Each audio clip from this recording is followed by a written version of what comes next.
পদ থেকে পদত্যাগ করেছেন সামাজিক যোগাযোগ মাধ্যমে আলোচিত হওয়া ব্যারিস্টার সৈয়দ সাইদুল হক সুমন। পদত্যাগ করলেন কি কারণে? তা আমার কাছে মনে হইলো যে আমি সারা জীবন মানুষের নৈতিকতা নিয়ে কথা বলছি, মানুষের অনৈতিক কাজগুলো তুলে ধরছি।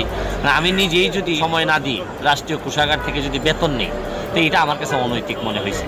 তা আমি নিজে নৈতিকতার কথা বলে আমি নিজে যদি অনৈতিক কাজ করি বা মনে হয় আমার কাছে যেটা অনৈতিক হচ্ছে, তা আমার মনে হয় এটার থেকে চলে যাওয়াই। সুপ্রিয় দর্শক, অবশেষে ব্যারিস্টার সাইদুল হক সুমন এমপি পদ থেকে পদত্যাগ করলেন। তিনি জানান, বর্তমান সময়ে কোঠা আন্দোলনকে কেন্দ্র করে যে ভয়াবহ অবস্থা দেশে তৈরি হয়েছে তার জন্য একটা সুষ্ঠু তদন্ত এবং নিরপেক্ষ আইন প্রণয়ন করা দরকার। কিন্তু এই আইন প্রণয়ন সহ সবকিছু মিলিয়ে দেশে এটা হবে বলে আমার মনে হয় না, তাই আমি পদত্যাগ করলাম। তিনি বলেন, জ্বালাপোড়া এবং হত্যাযোগ্য ধ্বংসাত্মক যে অবলীলা দেশে শুরু হয়েছে তা কোনোভাবেই কাম্য নয়, কিন্তু এই সময়ে আমার মনে হয় ছাত্রদের পাশে দাঁড়ানোই উচিত। সুপ্রিয় দর্শক ভাই বন্ধুরা, তবে আমার মনে হয় ব্যারিস্টার সাইদুল হক সুমন ঠিক সময়ে ঠিক সিদ্ধান্ত নিয়েছে। তবে বন্ধুরা, এই নিউজটার ব্যাপারে আমার কিছুটা সন্দেহ আছে, কিন্তু বর্তমান সময়ে অনেক নিউজই ভুয়া হয়ে থাকে। বন্ধুরা, বর্তমান সময়ে ব্যারিস্টার সাইদুল হক সুমন যদি এই সিদ্ধান্ত নিয়ে থাকে তাহলে আমরা তাকে সাধুবাদ জানাই। তবে বন্ধুরা, আপনাদের কাছে ছেড়ে দিলাম, আসলে কি এটা সত্য নিউজ না কোনো ভুয়া নিউজ, কমেন্ট বক্সে জানাবেন। আর ভিডিওটি ভালো লাগলে লাইক, কমেন্ট, শেয়ার এবং সাবস্ক্রাইব করতে অবশ্যই বলবেন না।